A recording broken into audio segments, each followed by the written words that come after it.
हे काही आम्ही सगळे म्हणजे ताई असेल, मी आहे, आम्ही सगळेच शिवसेना उद्धव बाळासाहेब ठाकरे पक्ष म्हणून, लोकांचे प्रतिनिधी म्हणून, इथे माझ्यासोबत राजपूत साहेब आहेत कन्नडचे, ते देखील, आम्ही काही मजा मस्ती म्हणून, स्वार्थ म्हणून राजकारण करत नाही आहोत. आजची जी परिस्थिती संपूर्ण महाराष्ट्रामध्ये असेल, देशामध्ये असेल, ही विचित्र परिस्थिती बनत चाललेली आहे आणि ही परिस्थिती किती वाढणार हा विचार आमच्या मनात आहे. कारण ही जर परिस्थिती वाढली तर देशावर खूप मोठं संकट येऊ शकतं.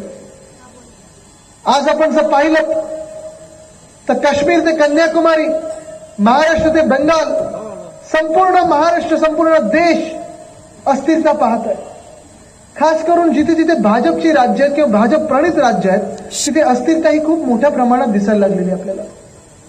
लडाखमध्ये मला माहिती नाही आपण किती इथे लोकांनी